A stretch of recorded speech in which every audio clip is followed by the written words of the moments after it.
Sir, Yatheendran സാറിന്റെ മനസ്സിന് ഒരു പ്രശ്നം ഉണ്ടാവരുത്. സാറിനോ നാളത്തെ ദിവസത്തിനോ ബുദ്ധിമുട്ടുണ്ടാക്കുന്നതിന് ഒരു ചെറിയ കാര്യം പോലും നാളെ സംഭവിക്കാൻ പാടില്ല. ഏയ്, അതൊന്നും ഉണ്ടാവില്ല. അതൊക്കെ ഞാൻ ശ്രദ്ധിച്ചോളാം. അതല്ല സർ, ഞാൻ നാളത്തെ ചടങ്ങിലുണ്ടായാൽ പത്മ മാഡത്തിന് ദേഷ്യം കൂടിക്കൊണ്ടിരിക്കും. ആൾക്കാരെല്ലാരും കൂടുമ്പോൾ എന്നെ അപമാനിക്കാൻ വേണ്ടി പത്മ മാഡം എന്തെങ്കിലുമൊക്കെ ചെയ്യും. അപ്പോ സാർ വെറുതെ ഇരിക്കോ? ഇല്ലല്ലോ. സാറും അതിനെതിരെ സംസാരിക്കും. അപ്പൊ വലിയ വഴക്ക് നടക്കും. എന്നിട്ട് അപ്പൊ പിന്നെ ആഘോഷമൊക്കെ ഇല്ലാതാവില്ല സർ. സാറിന്റെ അച്ഛനോട് എന്ത് മറുപടി പറയും?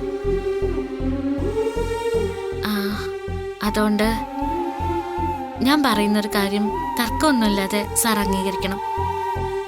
കാര്യം പറ.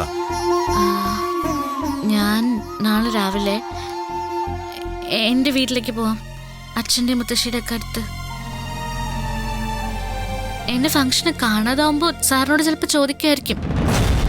അപ്പൊ അവരോട് പറയണം എന്റെ അച്ഛന് സുഖമില്ല, ഞാൻ അത്യാവശ്യമായിട്ട് അവിടെ പോയിരിക്കാന്ന്.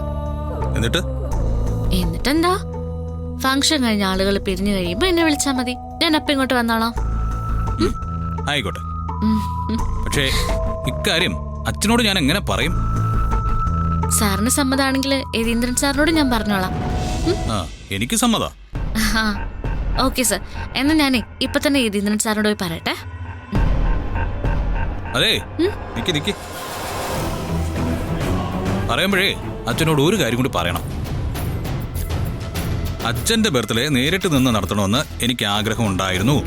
പക്ഷേ അത് ചെയ്യാൻ പറ്റാത്തതിൽ എനിക്ക് വിഷമമുണ്ടെന്ന്. അതിന് സാറിവിടെ പോവാ? അല്ല, തന്റെ അച്ഛന് സുഖമില്ലാന്നുള്ള കാരണമല്ലേ താൻ പറയാൻ പോകുന്നത്.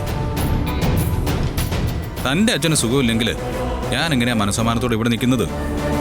അങ്ങനെ എല്ലാവരും ചിന്തിക്കില്ലേ? അങ്ങനെയൊന്നും ആരും ചിന്തിക്കില്ല സർ. എല്ലാവരും ചിന്തിക്കും. വേറെ കുഴപ്പമൊന്നുമില്ല.